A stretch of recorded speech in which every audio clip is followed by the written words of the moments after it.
The Gumball is a non-competitive Volbiv tour of the Alps.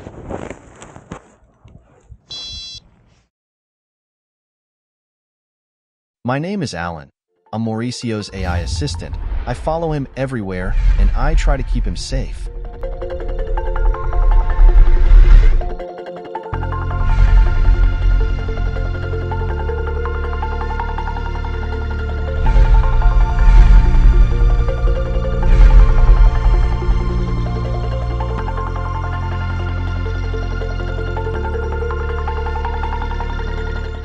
When I opened my eyes, it was already past 8 a.m. Most of the group was already on top at Planpraz. And I was happy to meet up with the guys. In Alpes de Huez, Marcus and Jack were the first to launch. Jack didn't catch the thermal, but Marcus did.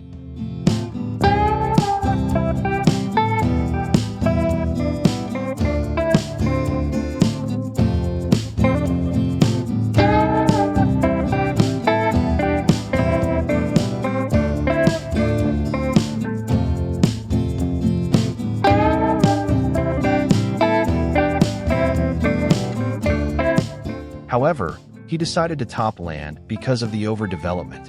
His gumball ended there, but he didn't walk away empty-handed. He picked some mushrooms and fruits of the loom along the way.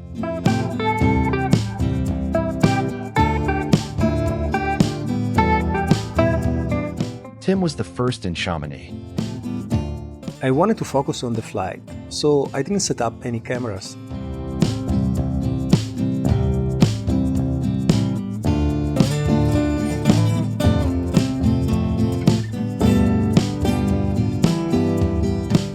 I waited a little and I tried to fly away from the group.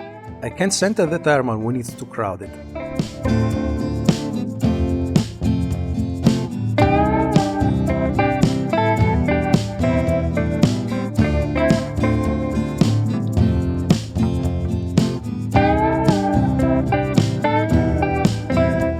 So I opted for the north path while the group chose the south path.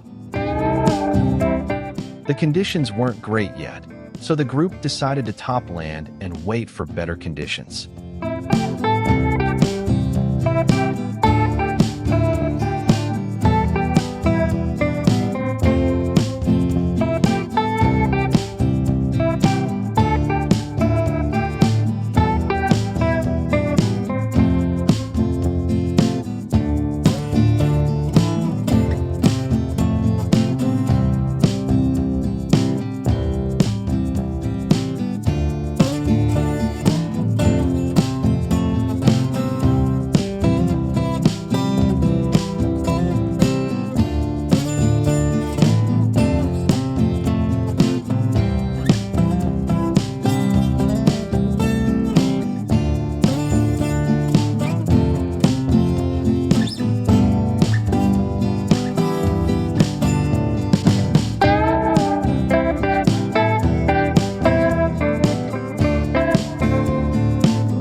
I managed to cross the Martigny Valley, but it took me a while to find the thermal on the other side.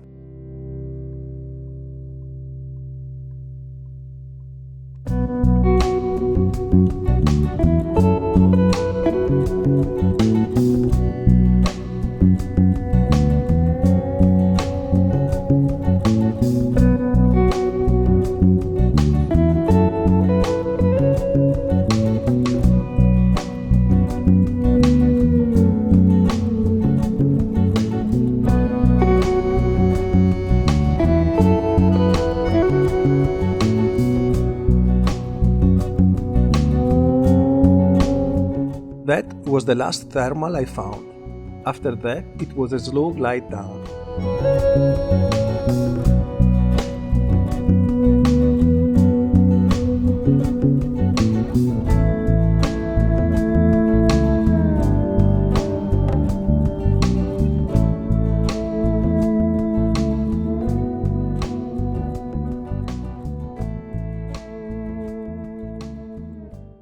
I landed at 3:30 p.m., and the thought of hiking and flying again disappeared after just 5 minutes on the ground. It was so hot. I went under the tree and I looked at the map for a nearby stream. I desperately needed a shower. I found a spot, took a shower, and I washed my clothes. This means shower. Finally I will have a shower. Meanwhile, the others kept flying.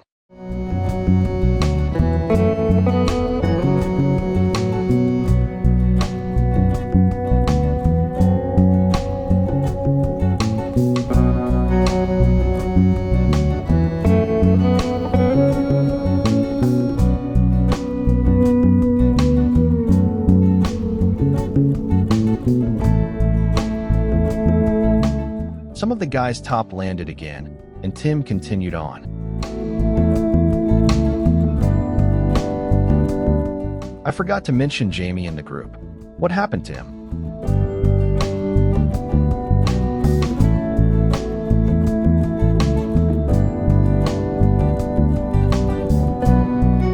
He started well, but he couldn't get thermals and safely landed before the Martigny Valley.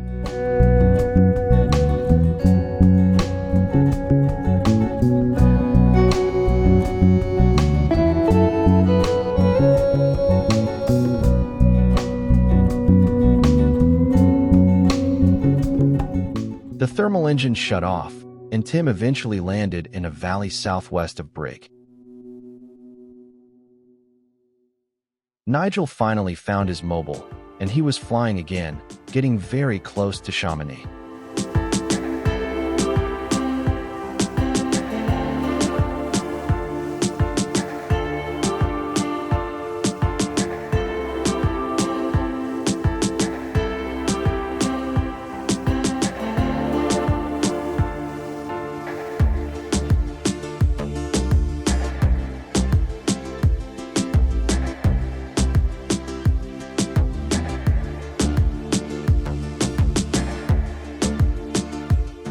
Jakob had a good flight and landed in Alps DUS.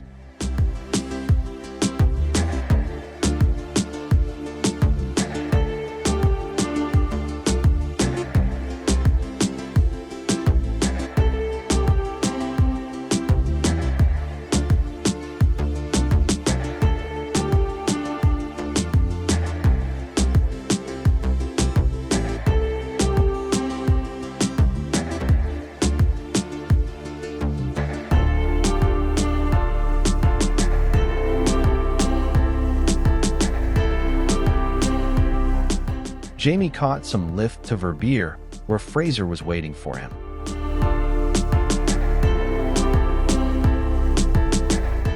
Tim had a short transfer, about 30 minutes by car or train, to reach Fiesh. I waited until the evening after my clothes were dry. Then I started hiking to Mont Gonde. I'm walking and I want to find a spot to camping, and tomorrow morning I'll walk again. I will hike a little bit. I will try to take off from Mont Gonde, somewhere here. During my hike, I met Rolon and Bettina. They were very kind to take the car and drive me almost to the top.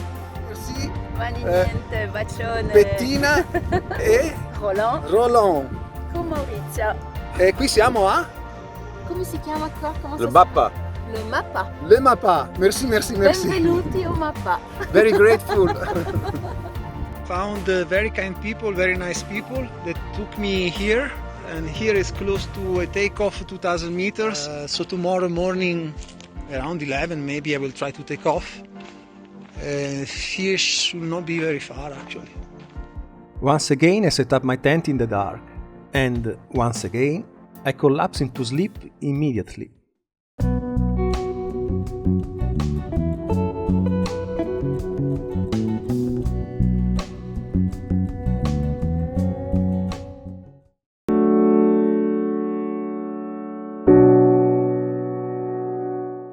The next morning, I arrived at the refuge after an hour's walk and treat myself to some cake. So in the morning we have Nigel at Planpraz, Chamonix. a big chunk around Verbier ready to take off. Maurizio in Montgaunt. Chris was busy and ended his gumball. Jakub and Raffel still on, but they did not fly for the weather. Tim was the first to take off, around 10:30 a.m.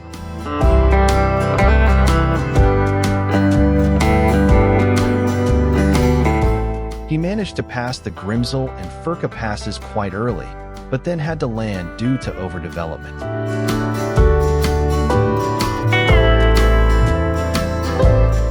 Nigel took off. The rest of the group launched around 12 p.m.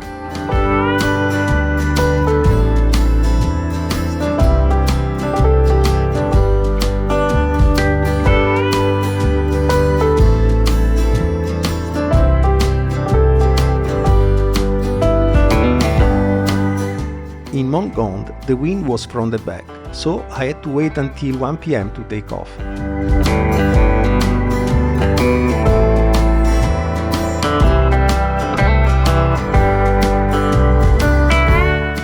Struggling in the beginning, but eventually gaining altitude.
As I flew, my mind drifted back to a year earlier, when I had to stop my flight because a storm was approaching.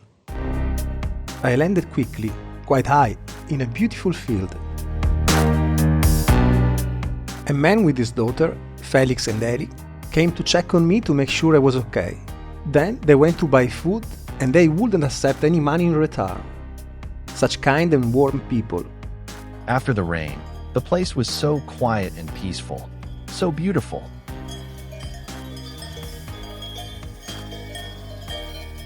The next day, Felix took me to Brig train station. Thank you, Felix and Ellie. Back in the air, I was flying too conservatively.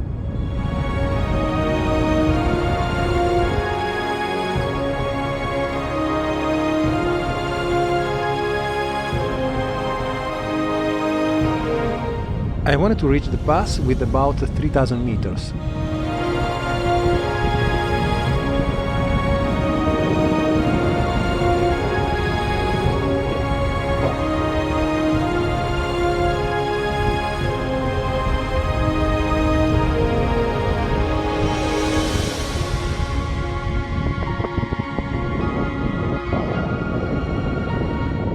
So I spent a lot of time thermaling.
By the time I got close to the passes, the thermals had shut off.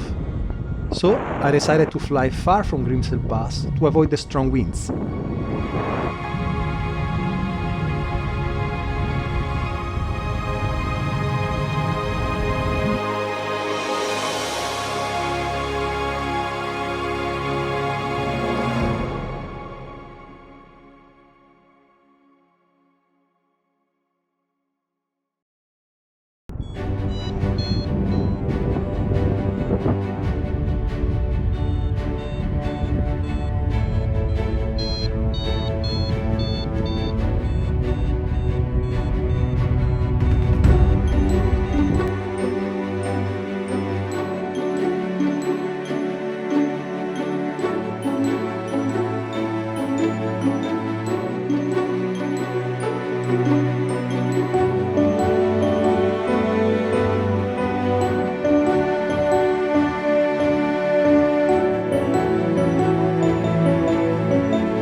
Meanwhile, Craig was arriving in Fiesh.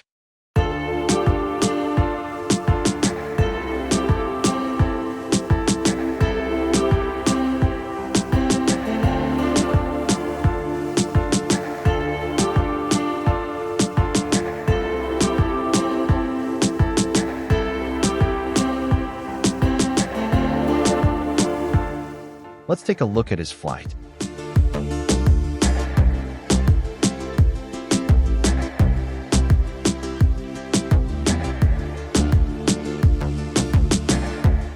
For a while, he was flying with Jamie. But then he pushed ahead and passed Jamie, Nigel, and then Fraser. By the way, he was flying a B3 liner. He was flying past pilots on 2 liner C or D wings. This was the situation at the end of the day. Later, Jamie and Fraser got a 110 kilometers transfer to DeSantis, where there's a good cable car to fly with Tim the next morning. I walked down to a restaurant and had a late dinner while charging my instruments. My plan for the next day was to take a train back a few kilometers to Fiesh to meet Craig. In Fiesh, there is an easy cable car right next to the train station. Mathias, It's me, hello, I'm Mathias from Austria, in Vallis. we have almost the same age. We are 56, 57. Yeah. Thank I'm you. not flying. Okay. I'm hunting here in this area. I stay here. He's moving tomorrow. Yes.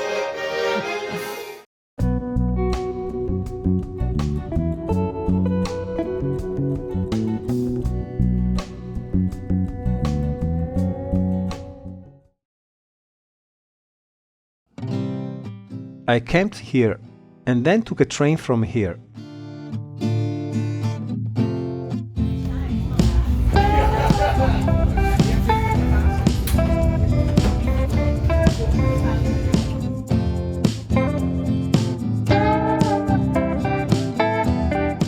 Meanwhile, Craig was packing up his camping gear. We had breakfast at a sport bar inside the cable car station. Then we went to dry our tents, which were full of condensation from the night, at the takeoff area, waiting for the condition to improve. Raffel and Jakub are near Grenoble. Nigel is between Chamonix and Sierre. Maurizio and Craig are in Fiesh. Tim is not far from Jamie and Fraser, who are a little further east in DeSantis. Craig and Nigel were the first to take off, followed by Tim and the others. Look at this place.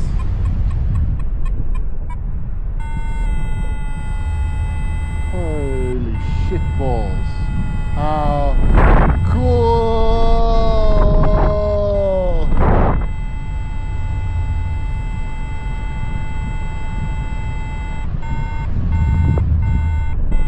Okay.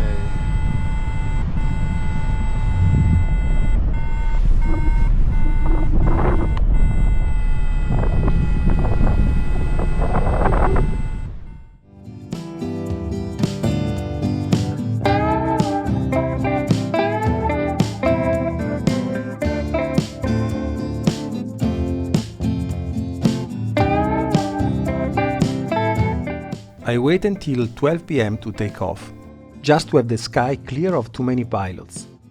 I didn't set up any camera so I could focus entirely on the flight. It took me about an hour to find a good thermal, one that would allow me to attempt the passes.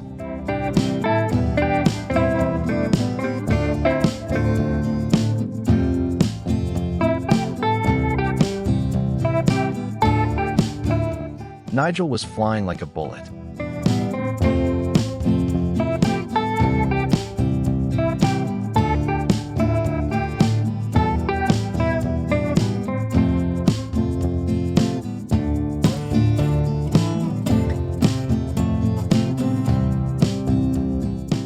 When I arrived to Grimsel Pass, I couldn't find any thermals. There was a strong north wind, so I decided to try the dynamic lift on the south side of the mountain. It was very turbulent and broken, but it worked.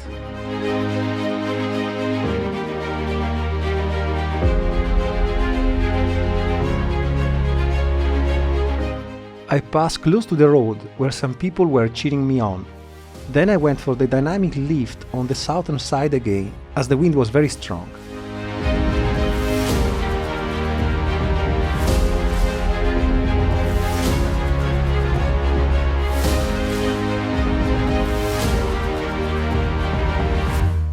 I decided to keep using the north wind to find dynamic thermals.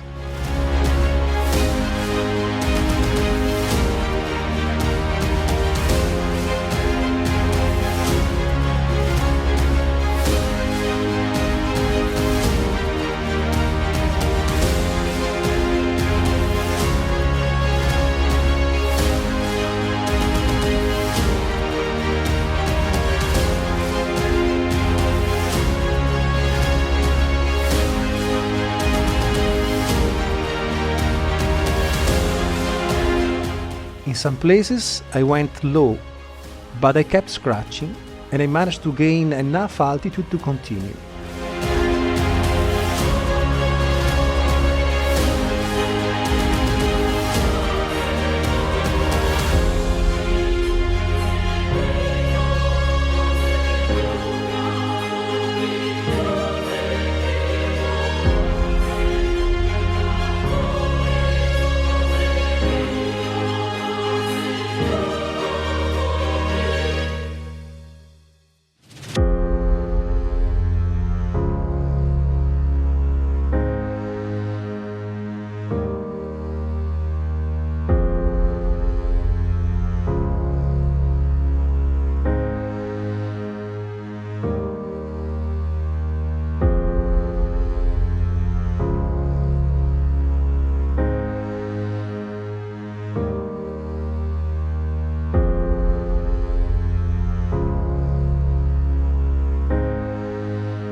Then I realized that I made a mistake.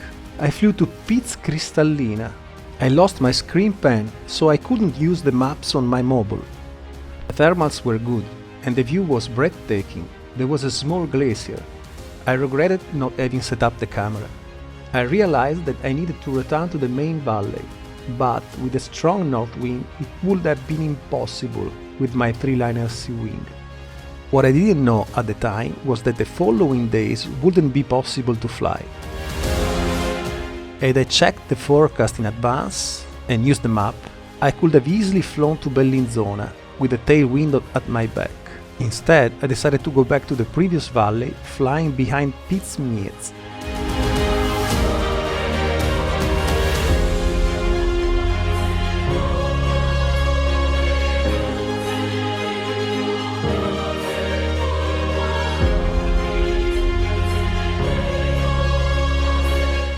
It was a nice flight, but as I made my way back, I lost a lot of altitude.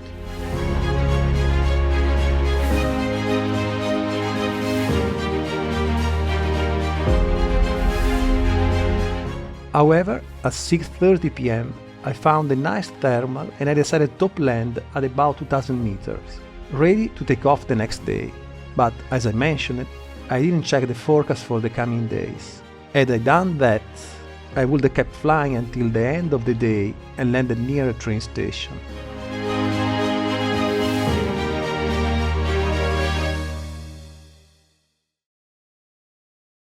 After landing, I felt pretty happy.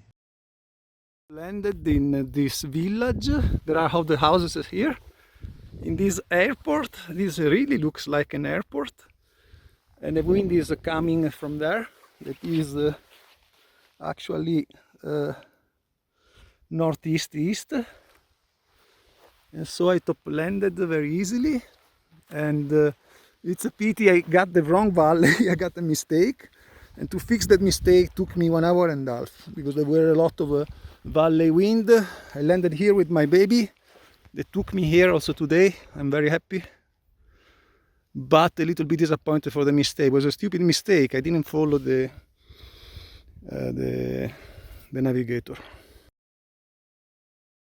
But things changed once I got inside the tent. After checking the forecast, I realized my gamble was over. The next morning, I would have had to walk down the mountain. What happened to the others?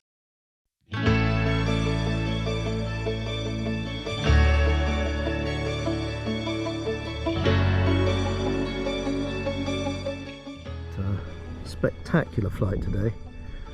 Absolutely gorgeous. And in we go. How about that? Woo! Nice view.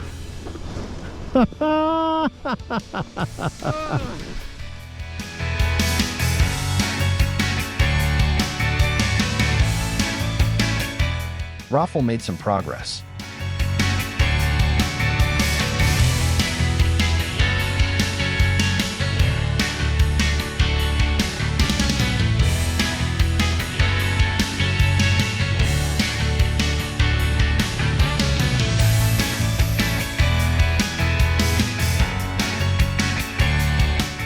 Jakub also did well.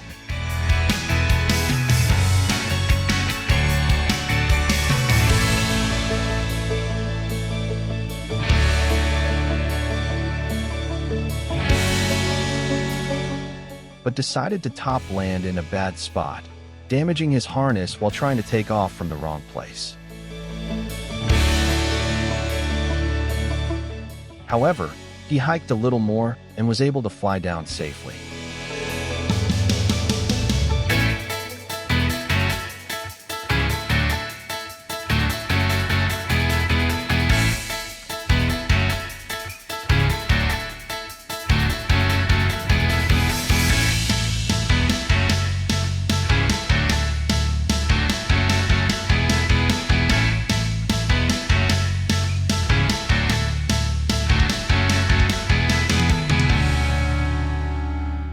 The next morning I started walking under a light rain.